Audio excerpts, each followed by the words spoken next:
Bonjour à toutes et à tous. Bonjour. Bonjour tout le monde. Bienvenue.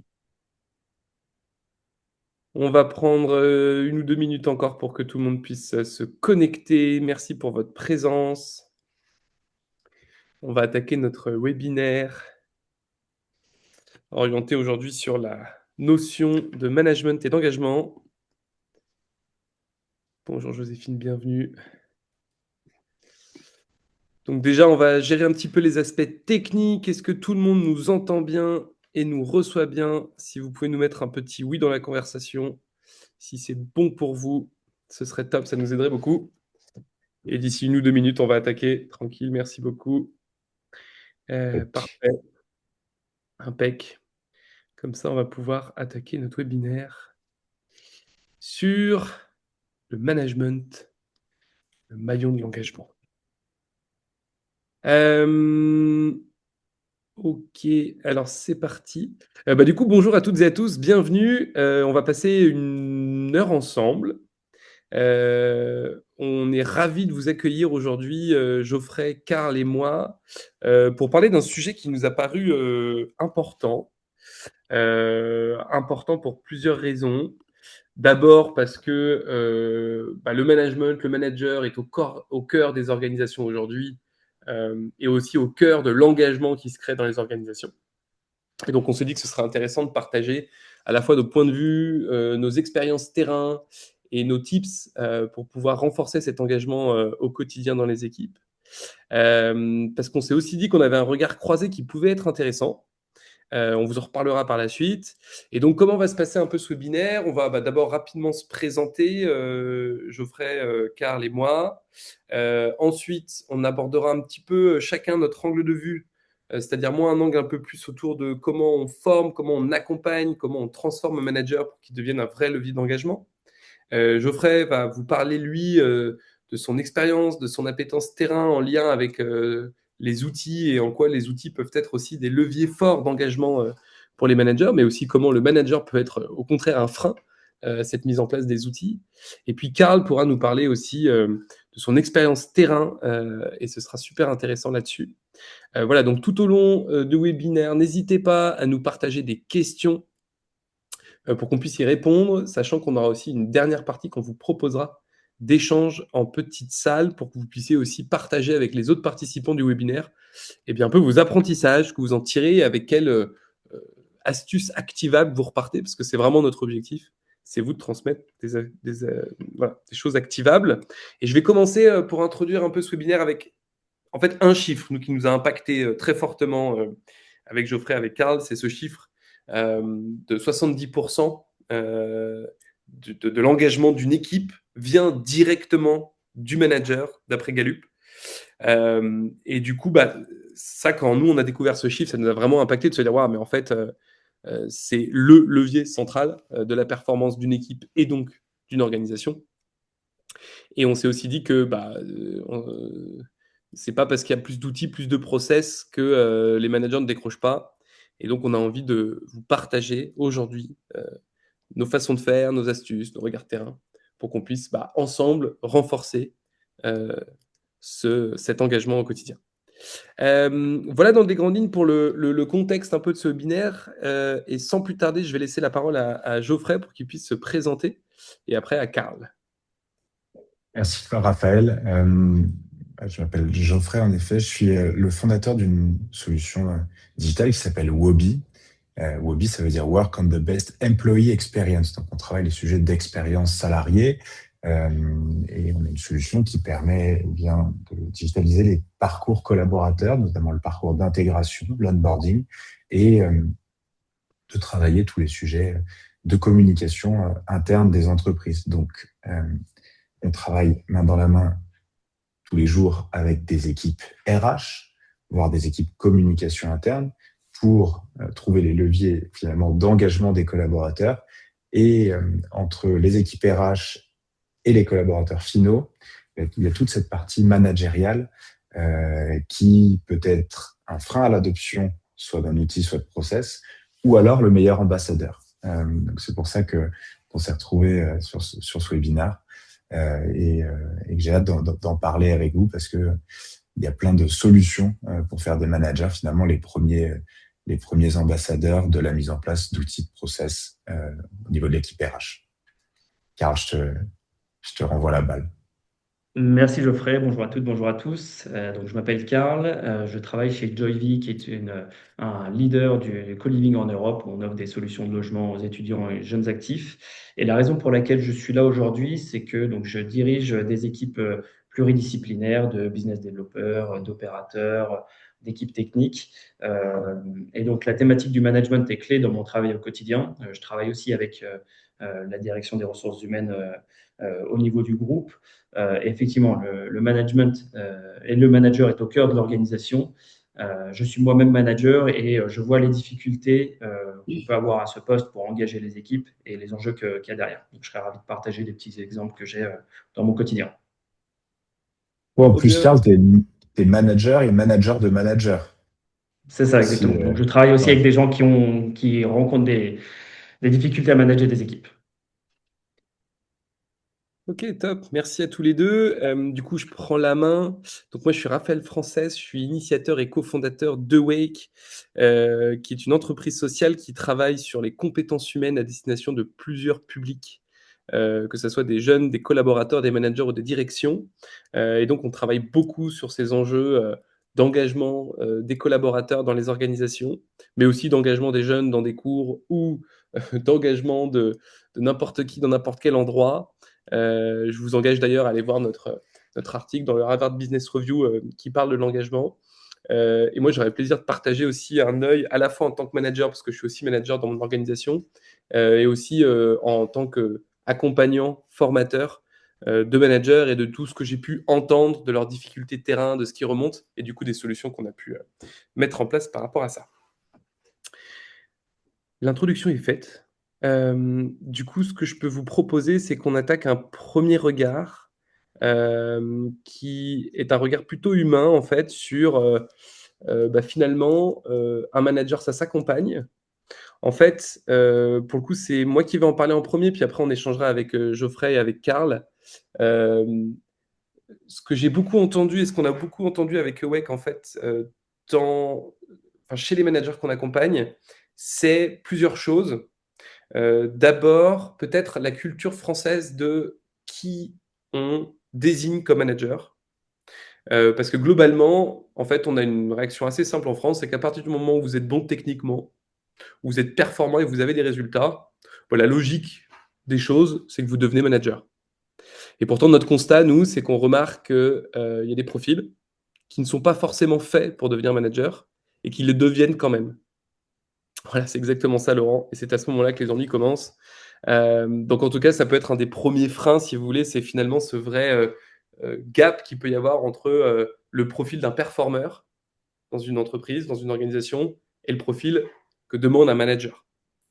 Donc ça, c'est un des premiers leviers. On reparlera en échangeant avec Geoffrey et Karl un peu de quelles peuvent être les solutions, mais en tout cas, un des premiers constats qu'on fait, c'est celui-là. Le deuxième constat qu'on fait, nous, auprès des managers qu'on accompagne, c'est simplement un manque de temps. En fait, en général, c'est pareil, c'est-à-dire que le manager, c'est un performeur, et puis on va lui demander de... Donc le performeur, il va devenir manager, et on va lui demander d'avoir le même niveau de performance tout en manageant des gens sur un même fiche de poste, sans augmenter son temps lié au management. Et du coup, on se retrouve avec des aberrations, hein, c'est-à-dire en fait pas de temps à délivrer à mon équipe parce que il faut que je fasse mes résultats, j'ai plein de trucs à gérer. Quand j'ai une personne de mon équipe qui n'est pas là, il faut que je le remplace, etc. Et donc, un vrai problème au niveau du temps dédié dans un poste pour le manager.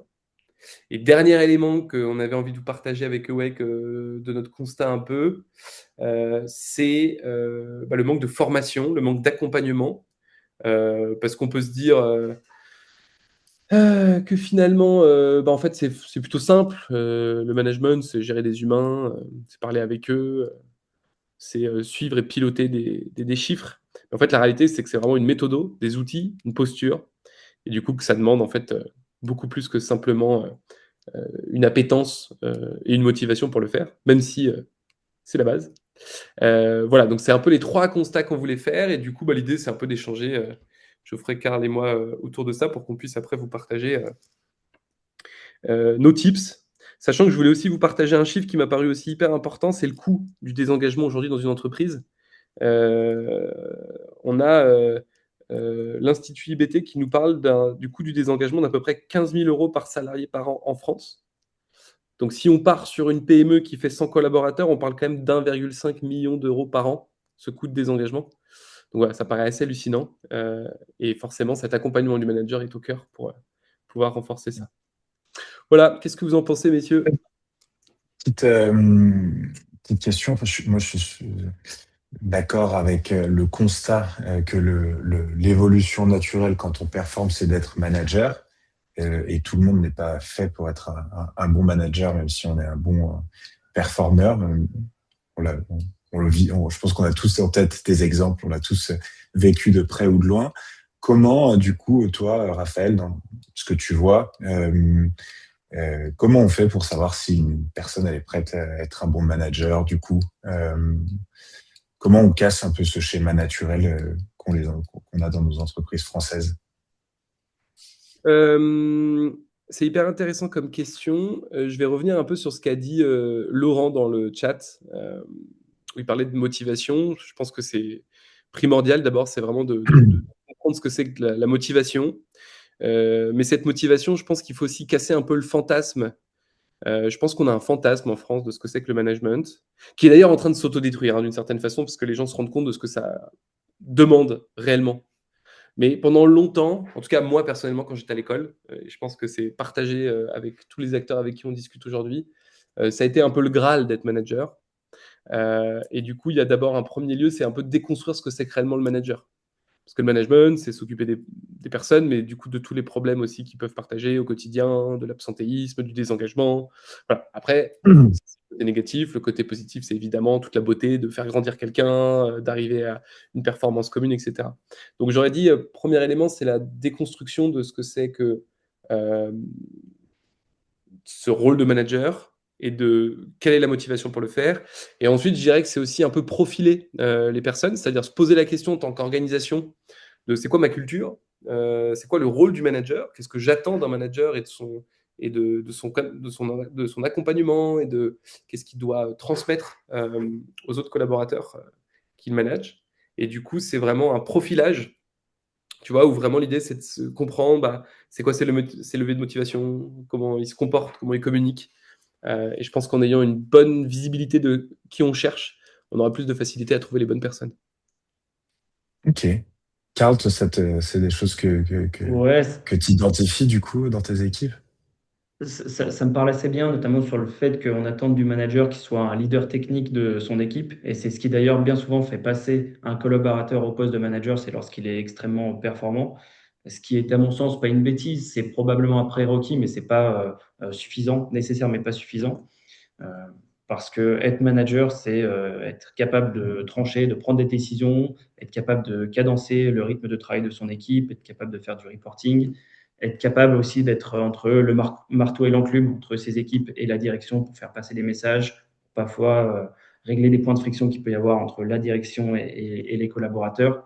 Et du coup, il faut en avoir envie, il faut aussi avoir des techniques et des outils, on en reparlera plus tard, mais pour y arriver. Donc, c'est pas qu'une question de performance individuelle et pas qu'une question d'envie, c'est aussi une question de process. Et j'irai même plus loin, ça dépend des organisations, mais plus on monte hiérarchiquement dans une entreprise, en fait, moins on peut, en tant que manager, être bon techniquement parce que la profondeur des sujets techniques devient de plus en plus complexe et on ne peut pas demander à un manager d'être 100% performant sur des sujets techniques. En revanche, il doit avoir, à mon avis, une capacité d'adaptation et de compréhension assez rapide pour pouvoir aider ses équipes.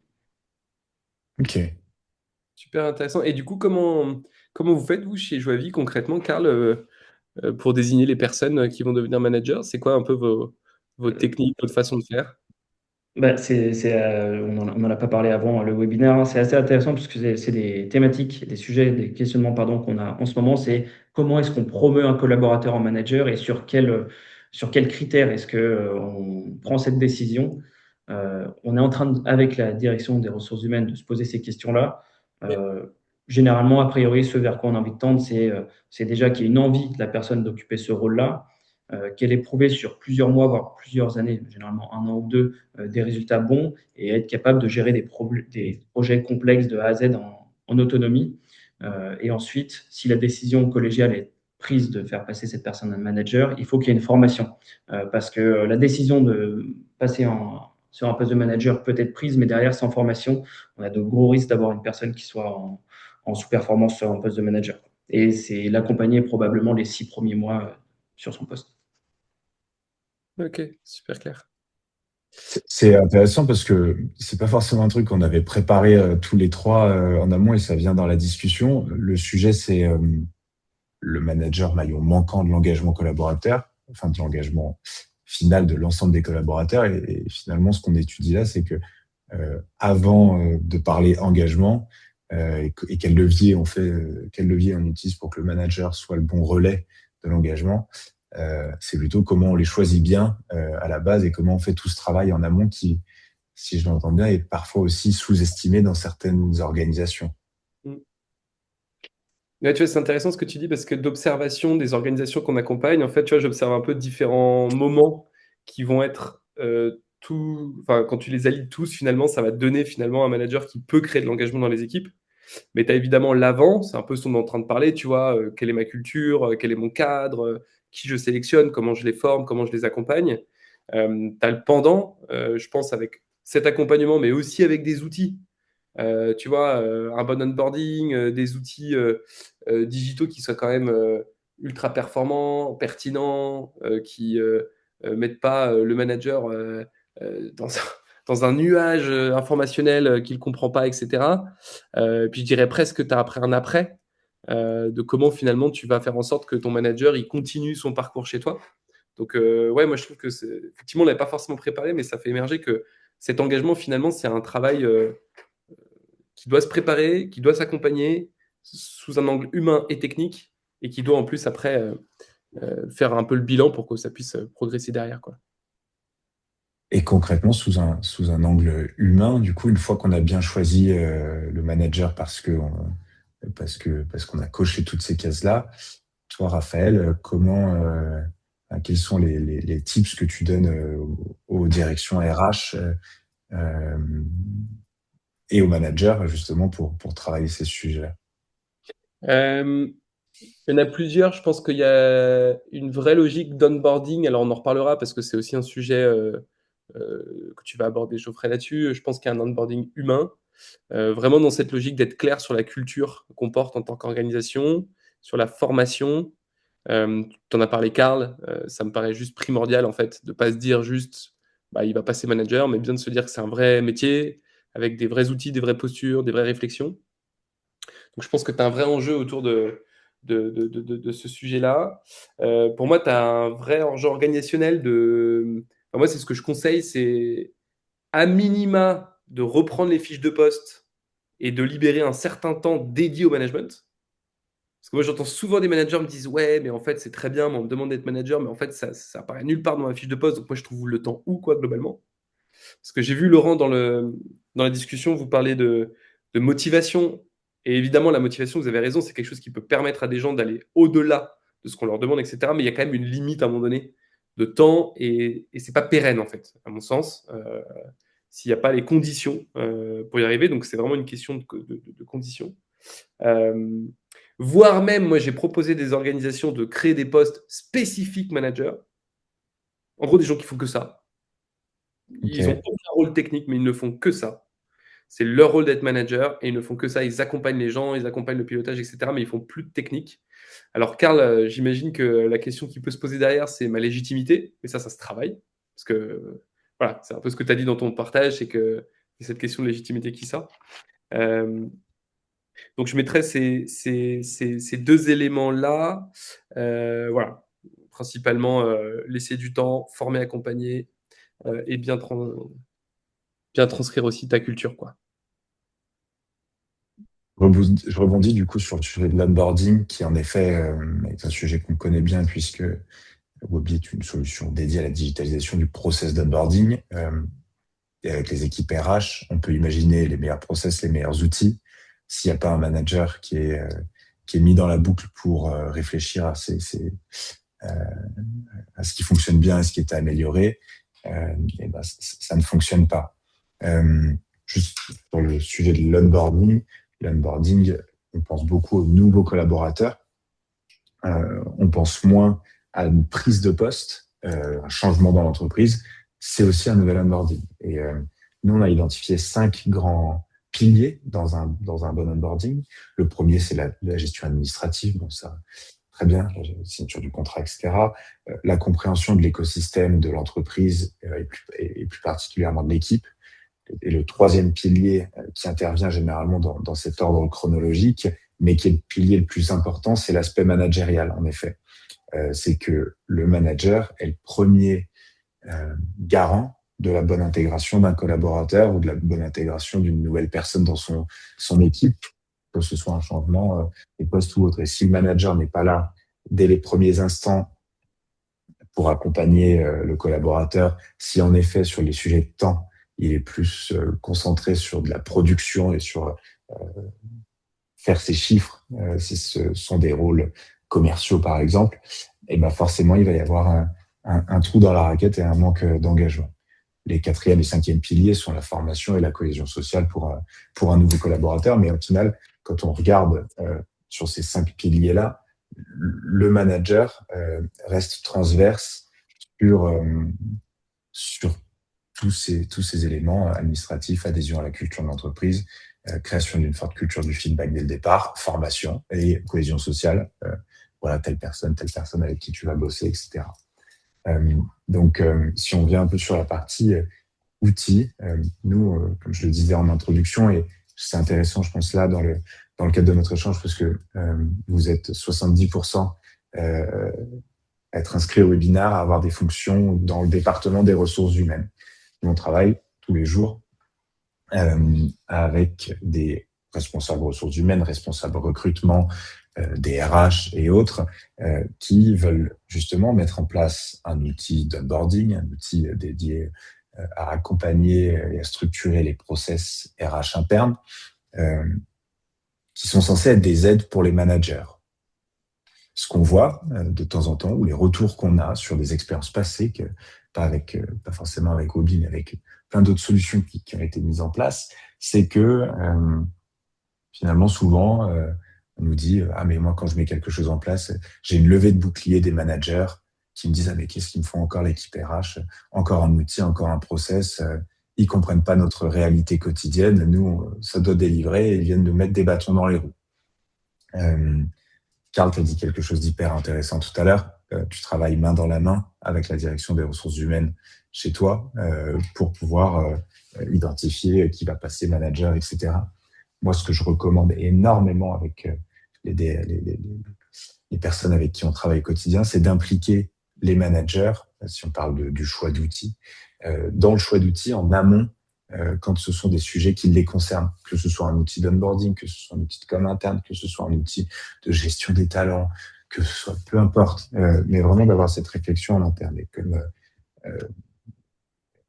pouvoir vraiment construire ce choix ensemble. Et puis une fois qu'on a fait ce choix d'un outil, pour pas que ce soit quelque chose d'imposé, travailler dans le workshop, dans les différents workshops, dans l'implémentation, avec un ou plusieurs managers sur ces thématiques-là. Alors, je sais que du coup, il y a encore toujours, Raph, cette histoire de temps. Le manager, il doit manager ses équipes, il doit produire, et en plus de ça, maintenant, il doit participer avec l'équipe RH au choix et à la mise en place d'outils qui vont l'impacter, mais pas dans le boulot du quotidien.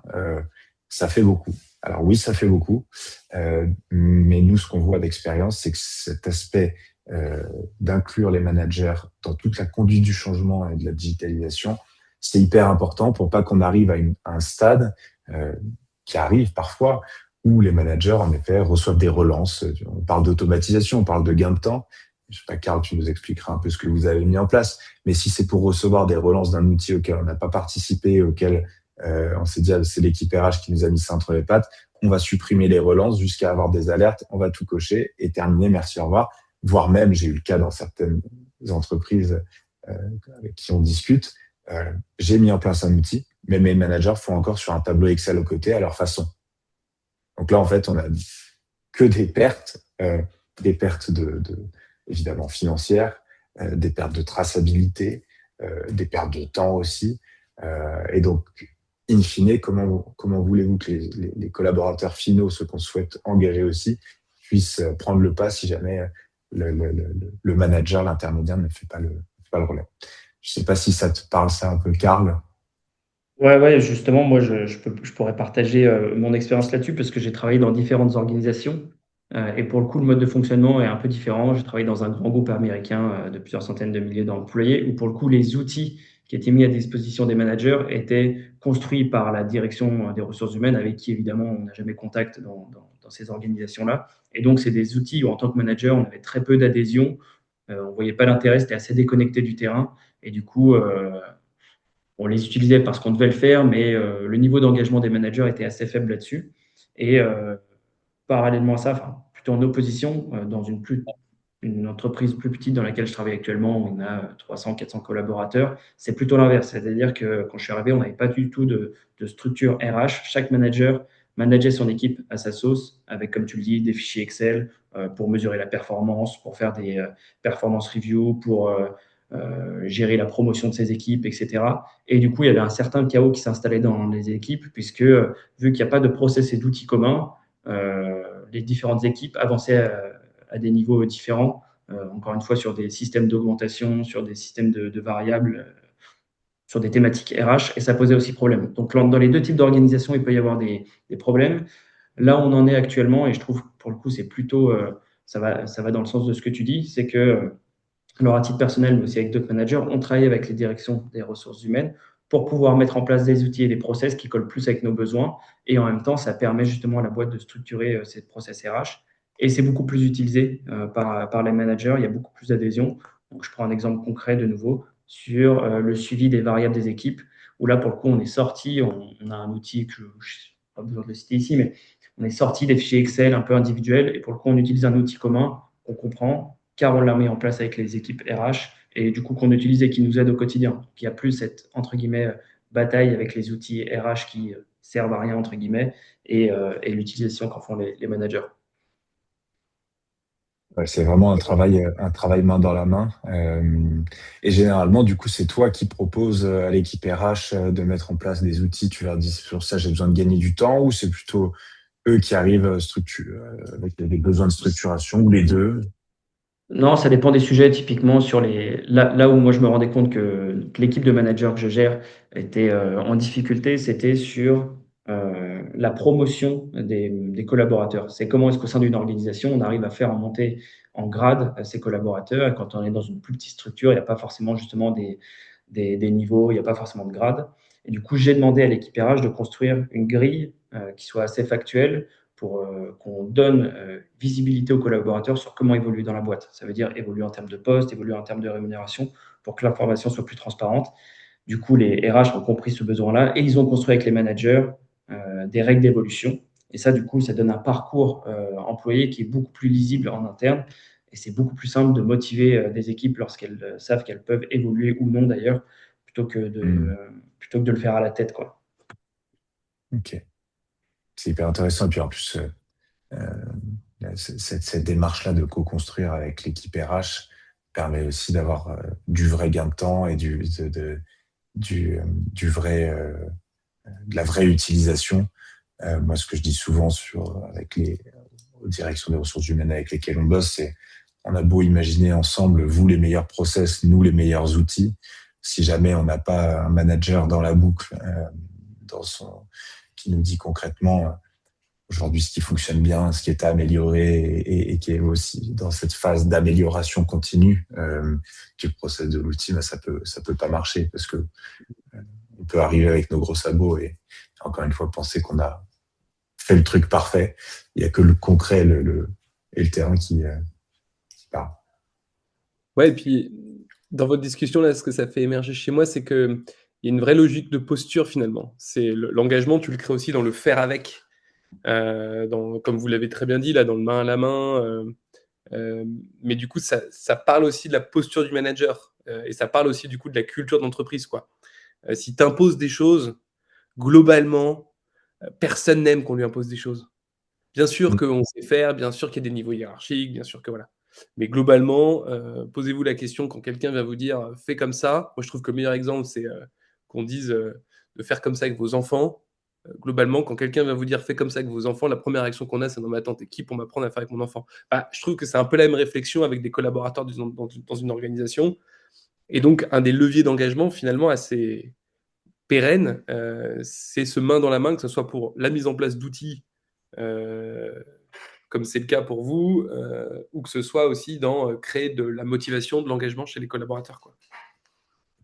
Pour ça, je suis 100% d'accord. Et pour ça, on a un petit tips peut-être à partager que font nos équipes du coup Customer Success qui accompagnent nos clients et à la mise en place de l'outil et à son utilisation tout au long de l'année, mais qui en effet ne peut ne pas concerner que les outils. Ce sont des programmes ambassadeurs. Les programmes ambassadeurs, ça demande un peu de temps, mais c'est assez simple. Et il n'y a pas besoin d'investissement financier ou d'outils ou autre. Là, on peut le faire à la mano. Ça peut concerner une boîte de 20 personnes comme une entreprise comme celle de Carl, de plusieurs centaines de collaborateurs dans le monde, comme des entreprises de plusieurs milliers. Le programme ambassadeur, il a pour objectif de se dire, OK, je vais identifier des managers, donc des personnes relais sur le terrain, pour participer à un projet avec nous. Participer à un projet avec nous, ça va être réfléchir en amont à ce projet-là. Ça peut être l'acquisition d'un outil, nous c'est ce qu'on connaît, mais derrière son déploiement, son usage en avant-première, faire des retours et vraiment créer cette force qui va en effet impliquer les managers sur ces sujets-là, avoir des retours concrets et surtout en faire, c'est le nom du programme, des ambassadeurs le jour où il y a le déploiement d'un process, d'un outil, etc. On voit beaucoup de clients qui le font aussi sur d'autres sujets, plus de visibilité, des ambassadeurs pour la marque employeur s'il y a des sujets de recrutement, pour rediffuser sur LinkedIn et autres des publications, des postes d'emploi. Quand il y a des sujets de recrutement, encore une fois, sur de la cooptation, avoir des ambassadeurs de la cooptation en interne, expliquer ce que c'est, etc., retravailler le programme de cooptation. Bref, je trouve que c'est un levier qui est assez fort, facile à mettre en place pour augmenter finalement l'engagement des managers et des collaborateurs.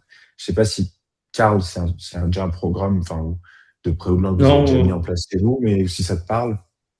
Ouais, ça me parle. J'ai jamais, dans les différentes expériences que j'ai eues, jamais eu à travailler avec ce type de process, mais c'est intéressant, effectivement. Et surtout, ça ne fait pas que engager des managers, mais d'autres personnes, d'autres collaborateurs dans l'organisation qui se sentent impliqués d'une mission, et c'est comme ça qu'on les motive, en fait.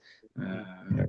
Là où le manager, effectivement, il est clé dans l'engagement des équipes, c'est qu'il doit faire participer ses équipes au développement de la boîte.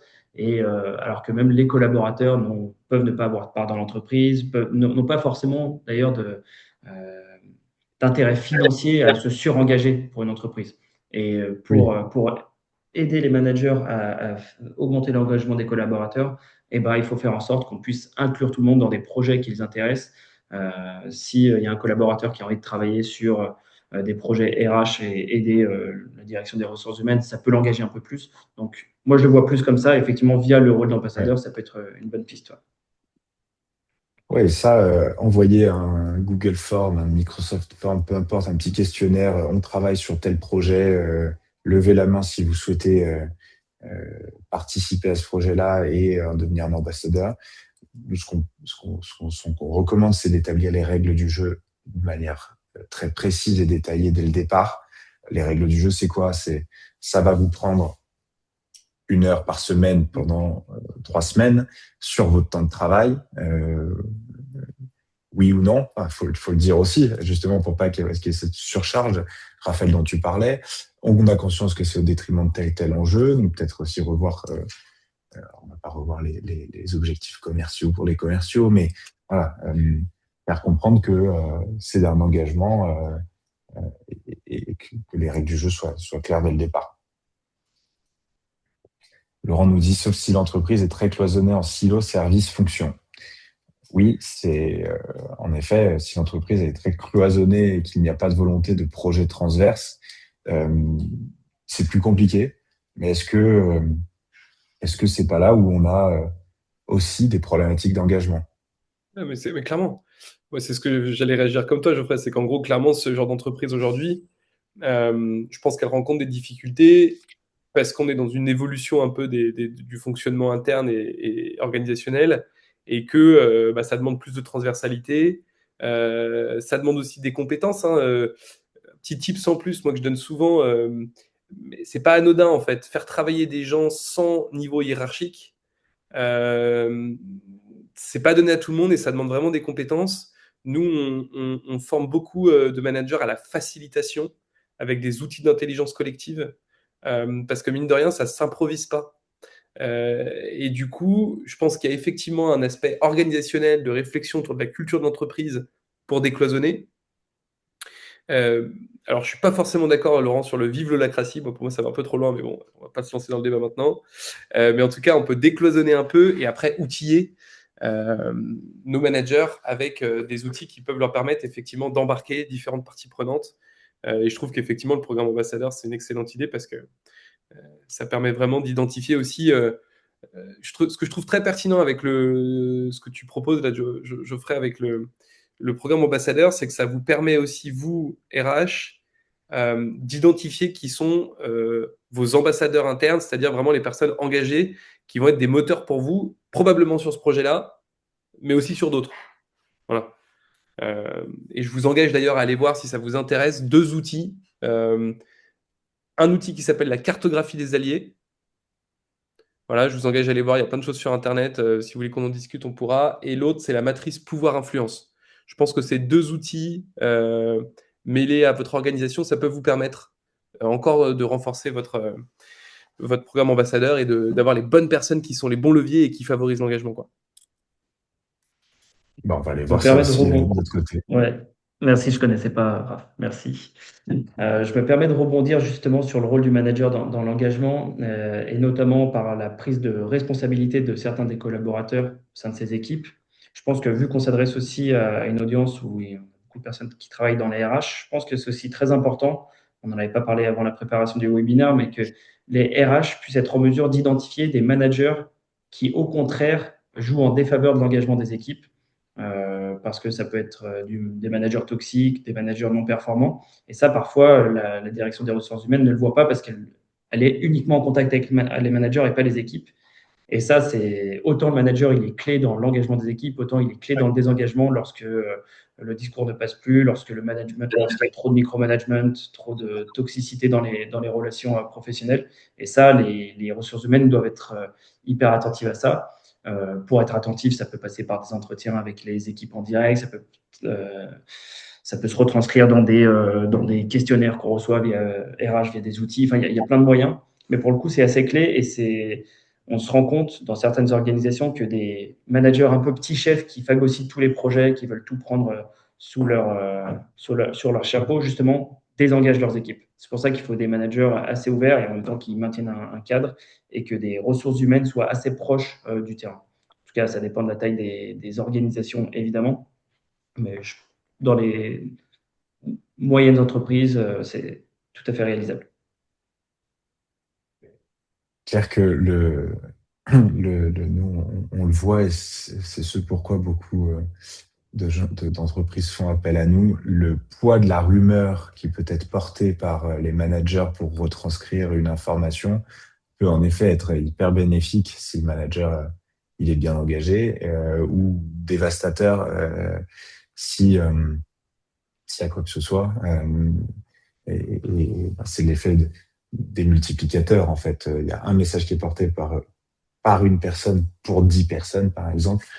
Si ce message il est bien porté, c'est très bien. Si ce message il est mal porté, ça peut être compliqué et en effet difficile pour l'équipe RH, l'équipe com, et puis finalement pour la direction de s'en rendre compte euh, tôt finalement. On s'en rend souvent compte quand le mal est fait, quand on voit qu'il y a beaucoup de démissions dans une équipe ou dans un département, quand il y a des, des, des problématiques internes qui apparaissent. Et en effet, pour ça, c'est pour ça que c'est un élément clé de l'onboarding, mais créer une forte culture du feedback dès le départ auprès du collaborateur final, c'est hyper important pour qu'il puisse avoir l'habitude de donner son avis et créer des rituels comme ça, pas que à l'intégration, et pour avoir le feedback des collaborateurs finaux, un feedback aussi sur les managers. Ça, parfois, j'ai l'impression que c'est moins pris en compte, mais quand on fait des enquêtes INPS dans une entreprise, c'est généralement sur l'entreprise elle-même. Très bien, mais l'entreprise, on a bien vu que la première image de l'entreprise, c'est le manager. Et donc, du coup, inclure dans ces enquêtes du feedback sur le manager, pas forcément nominatif, mais ça peut permettre de comprendre si la strate managériale va dans la bonne direction, et si c'est pas le cas, de travailler sur des sujets de formation ou autre. Donc, en effet, je partage assez ce constat-là. Ouais, c'est un peu ce que partage Laurent avec les questionnaires 360, finalement, dans le chat, Ouais, là. C'est vraiment Ouais. cette culture-là, cette logique-là. exactement, je regardais. C'est pas dans la culture française, ça évolue. Ça évolue et il y a On est là pour il y a faire évoluer des, les choses. C'est pour ça qu'on est là. exactement, exactement. Ok. Euh, Toi, Karl, là-dessus, tu as des choses à partager de ton expérience terrain sur les éléments qu'on vient de partager? Voilà, puisqu'on parle des feedbacks 360, je commençais à en parler. Nous, c'est quelque chose qu'on a en place dans l'entreprise dans laquelle je travaille. Et effectivement, ça permet de donner la parole aux collaborateurs. Ça peut être anonymisé ou pas, d'ailleurs, selon les entreprises, mais ça permet de libérer la parole et donc ça permet d'engager les collaborateurs. Donc, le fait d'écouter et de prendre en compte la parole de tout le monde dans les équipes fait que les équipes s'engagent plus. C'est pour ça que le manager est évidemment un levier d'engagement, mais ce n'est pas le seul en fait. La culture d'entreprise permet à toutes les équipes de s'engager si on leur laisse les responsabilités, si on leur laisse la parole. Ça ne veut pas dire que, après ça c'est plus mon avis, mais qu'il faut travailler dans une entreprise où il y a totale liberté pour tout le monde. Il faut évidemment qu'un cadre soit donné par la direction et par les managers, mais il faut que tout le monde puisse se sentir pleinement libre d'exprimer ses besoins, ses avis, etc. Ça, généralement, c'est des organisations qui fonctionnent bien, à mon sens. Hmm. Et toi, tu fais comment concrètement sur le terrain? Enfin, tu as des trucs activables que tu fais, toi, dans tes pratiques ou que tu as déjà fait dans des organisations? Nous, du coup, on a mis en place ce questionnaire 360, comme disait Laurent Perra, où à la fois les managers donnent des avis sur leurs équipes et les équipes donnent un avis bien rédigé sur la qualité des managers. Donc moi, par exemple, à la direction, je revois une fois par an ou deux fois par an, Ok. selon les années, les performances des managers en me basant sur ce que les équipes disent. Et donc, je peux prendre des actions très concrètes sur, OK, je vois que c'est un manager qui est en difficulté à exprimer des feedbacks à ses équipes. Par exemple, c'est le cas où il y a des équipes qui disent bah, j'ai pas vraiment de retour sur mon travail, donc je ne sais pas si je fais bien ou pas. Moi, ça me permet d'avoir une action assez claire avec ces managers-là en Hmm. disant bon, bah, je vais t'apprendre à faire des feedbacks constructifs auprès de tes équipes, à oser le faire, ne pas le faire que quand c'est uniquement positif. Et donc, ça me permet de suivre après la formation de ce manager. C'est un exemple concret, mais il peut y en avoir d'autres. Ouais, ok, excellent. Ouais, hyper intéressant. Donc ça t'a permis, et ça t'a permis du coup des moments de voir concrètement des choses que tu n'avais pas vues toi? Ouais, ouais, notamment des cas critiques Ouais. où bah, moi, j'avais aucune idée que ça se passait mal dans une équipe et je l'ai découvert via ces formulaires-là. Donc, Ouais, ça montre. c'est à la direction, on apprend beaucoup. Ouais, voilà. Ok, hyper intéressant. Ouais, donc ça, c'est vraiment un tips activable qui permet d'éviter justement le manager toxique qui crée du désengagement alors que toi, la direction, tu l'as pas vu ou que nos amis RH Exactement. non plus parce qu'ils sont pas forcément au contact en fait des équipes directement, quoi. C'est ça. Ok. Ça nous fait pas mal déjà de sujets, je pense, et de petits tips qu'on repartagera. Moi, ce que je comprends quand même de ces échanges, c'est qu'il y a un vrai aspect, si on reprend de manière chronologique, bien choisir ses managers. Ça paraît, ça paraît un peu bête dit comme ça, enfin pas bête, mais ça paraît évident, mais ça ne l'est pas forcément en réalité quand on est plongé dans Ouais, les dans enjeux le- du quotidien. Donc bien choisir ses managers, bien les former à ce qu'est être ce qu'être un manager, être clair sur le contrat initial, c'est-à-dire sur la fiche de poste, sur ce qu'on attend du manager. Là, on voit certaines entreprises qui, si je rebondis sur ce sujet outil, je voulais en parler tout à l'heure, mais qui mettent dans la fiche de poste que le manager est là pour participer à la structuration aussi technique de l'entreprise sur son métier, sur son domaine. Et puis après, pour les équipes RH, notamment dans le quotidien d'une entreprise, il y a des actions à réaliser qui peuvent améliorer cet engagement. Ça va être inclure les managers et les équipes sur des projets transverses via les programmes Ambassadora, via d'autres éléments. Ça va être prendre du feedback régulièrement auprès des managers, mais aussi auprès des collaborateurs, et notamment auprès des collaborateurs sur leur manager. C'est ce que tu citais à l'instant, Karl. Ça peut prendre différents éléments. Ça peut prendre différentes tournures et autres. L'aspect formation. Est-ce que vous voyez d'autres choses à rajouter? Moi, je vois une chose, c'est la collaboration entre les directions des ressources humaines et les managers, que faut bien définir le rôle. Le manager, il est là pour encadrer les équipes et il doit s'attendre à ce que la direction des ressources humaines lui donne le cadre et les process pour pouvoir réussir son job. Ça peut être des Ouais. outils, ça peut être des formations, et ça, effectivement, c'est clé pour qu'il puisse réussir. Et je rajouterai une chose aussi, c'est que le rôle du manager, ce n'est pas à lui de créer la vision de l'entreprise. Lui, en fait, il est le vecteur de la vision de la boîte. Et ça, il faut que les dirigeants, les fondateurs soient aussi, ont une grosse part à jouer là-dessus et ne délèguent pas ça au management, qui en fait n'ont pas ce rôle-là. Ouais. Et du coup, pour plus soigner ce que tu viens de dire, Karl, je dirais que du coup, l'un des enjeux aussi, c'est en amont, par les fondateurs, d'être très clair dans cette vision managériale. Et c'est aussi ce qui manque, je trouve souvent, c'est qu'en fait, on balance un peu les managers dans une réalité en se disant juste, il faut que tu fasses du chiffre, mais on oublie un peu ce côté un peu culture managériale et culture d'entreprise, quoi. Et ça, c'est aussi fondamental, je trouve, comme Ok. élément à partager. Je pense qu'on a fait un bon tour. Ce qu'on va faire après ce webinaire, c'est que on va reprendre tous ces éléments qu'on a cités pour en faire un petit livrable, fiche pratique de tous les tips qu'on a donnés. On va réfléchir à d'autres livrables également. Est-ce qu'il y reste des questions? Et si oui, c'est le moment de les poser avant qu'on se quitte et qu'on aille tous déjeuner. Je vois des questions ou des remarques de Laurent, effectivement, qui dit que dans certaines organisations, même la plupart, on n'a pas de direction de ressources humaines. C'est tout à fait vrai. Et généralement, cette direction des ressources humaines, elle est incarnée par le directeur de l'entreprise ou par le fondateur.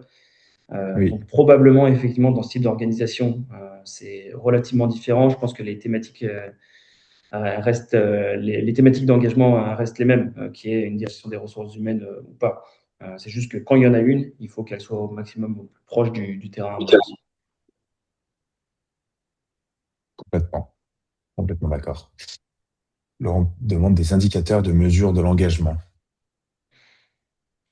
Est-ce que vous en avez? Euh, C'est effectivement, ça c'est une super question. Je pense que ce qu'il ne faut absolument pas faire, enfin moi je vois deux choses. Il ne faut pas mesurer l'engagement basé sur les performances de la boîte, parce qu'une boîte peut très bien performer alors que les équipes se désengagent petit à petit et on ne le voit pas. Et il ne faut pas non plus mesurer l'engagement sur le présentiel, sur le nombre d'appels réalisés, etc. Ça peut donner un indicateur, ça dépend des postes d'ailleurs, mais c'est pas suffisant. Je pense que moi, en tant que manager, comment je vois l'engagement, c'est dans la volonté des personnes à prendre des nouveaux sujets, c'est-à-dire à ne pas se limiter à uniquement son périmètre. Donc, c'est pas quand Laurent parle d'indicateurs de mesure, c'est pas forcément des chiffres clés et tangibles, c'est plus un comportement de chacun des collaborateurs qui permettent de dire ah oui, je sens que cette personne est engagée ou pas. Euh, voilà, ça c'est un petit. J'ai pas de chiffres à partager, mais c'est plus du Hmm. feeling en tant que manager où j'arrive à le percevoir ou non. Ouais, moi, pour compléter ce que tu dis, je trouve qu'il y a du quantitatif et du qualitatif. En quantitatif, c'est assez connu finalement. Bon, bah, déjà, tu as le déclaratif, tu peux poser la question à tes collaborateurs de savoir comment ils se sentent engagés dans l'entreprise. D'ailleurs, c'est là où on voit des taux assez hallucinants de désengagement. Hein, globalement, aujourd'hui, si vous allez voir les chiffres, ils sont assez effrayants. Le taux de turnover est quand même, je trouve, un élément quantitatif assez intéressant. Voilà, moi j'ai en tête certains groupes avec lesquels on travaille où des taux de turnover très forts, et probablement que ce taux de turnover, c'est un peu la finalité d'un désengagement global. Et puis peut-être le troisième, c'est le taux d'absentéisme. Voilà, ça c'est du mesurable. Après, moi je te rejoins. Dans le qualitatif, pour le vivre moi-même avec mes équipes, moi ce que je retiens surtout, c'est la capacité à faire le petit plus. Euh, voilà. Et je trouve que cet engagement-là, il est à la fois dans ça et parfois même dans la réaction émotionnelle. Voilà, quelqu'un qui ne réagit pas ou qui s'en fiche totalement de ce qui se passe dans la boîte, bah là, ça m'inquiète beaucoup plus que quelqu'un qui est pas content, est en colère, voire un peu triste de Mm. ce qui se passe, parce que du coup, je trouve que l'émotionnel, ça montre quand même qu'il y a un intérêt de la personne, quoi. Voilà. Nous, on va aller. Je vois Laurent qui parle du NPS. C'est aussi, ça peut être un indicateur intéressant à travailler dans le temps. Nous, on va aller chercher d'autres indicateurs aussi, facilités par Roby, mais le taux d'engagement, on l'appelle comme ça, mais sur les communications qui sont faites par l'entreprise. Un engagement, c'est la vue d'une communication, un like, un commentaire sur une publication, donc son évolution dans le temps, son évolution sur les sujets aussi pour comprendre quel sujet suscite de l'engagement, un taux de participation aux événements si on a interne, si on a la possibilité de le traquer, mine de rien, ça veut toujours dire quelque chose. Si quelqu'un vient, enfin, s'il y a un taux de participation important à une soirée d'été, un petit déjeuner ou un atelier de présentation d'un sujet ou autre, sous réserve que ce soit pas rendu obligatoire, bien évidemment, par l'entreprise, un taux de cooptation. C'est Mmh. intéressant à étudier comme deuxième, comme indicateur, puisque on peut le quantifier, on peut voir son évolution dans le temps. Mais il y a aussi, comme Karl le disait, beaucoup d'instinct. Mais par instinct, on se dit que si on veut coopter quelqu'un dans son entreprise, c'est qu'on s'y sent plutôt bien et qu'on pense que cette personne-là, qui généralement est un ancien collègue, ami, famille, connaissance, ou ami d'amis, c'est qu'on se dit que cette personne-là, elle serait un bon fit avec l'entreprise et que ce serait bien pour elle. Donc je trouve que c'est un bon levier, enfin c'est un bon taux d'engagement finalement qui n'est pas direct. Euh, et nous, après, encore une fois, on le mesure par l'outil, mais les taux de complétion des actions, justement, dans les parcours d'intégration, dans les parcours de suivi annuel, dans les parcours de formation qu'on peut mettre en place sur la plateforme. Si un manager remplit bien ses actions, c'est bien évidemment parce qu'il doit le faire, mais c'est que le process lui convient et que qu'il a envie de bien faire les choses et donc qu'il y a un certain engagement euh, dans l'entreprise. C'est moins frontal que le taux de turnover, l'absentéisme. Je trouve que c'est des bons leviers à identifier aussi quand on a ces chiffres-là. Ok, super. Est-ce qu'on a d'autres questions qui vous viennent? Et si c'est pas le cas, on va vous proposer peut-être de clôturer. Comme vous l'a dit Geoffrey, après je vais te laisser la parole Geoffrey, on va vous envoyer du coup tout ce qu'on a partagé dans ce webinaire. En fait, on va le concasser, le synthétiser dans une fiche qu'on va vous envoyer. Évidemment, si vous avez des questions à nous poser qui vous viennent derrière, on est à disposition pour vous répondre.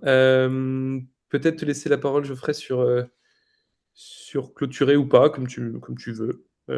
Non, t'as tout dit là, donc merci, merci à tous, merci à Karl de nous avoir rejoints sur ce webinaire. C'est hyper intéressant d'avoir un point de vue des Du principaux management. concernés du manager. Avec grand Donc plaisir. Avec grand plaisir. merci beaucoup. Et puis bon après-midi. Ouais, un grand merci à tout le monde. Merci pour votre présence et à très vite. À Merci bientôt, tout le monde. merci. Bonne journée. Au revoir.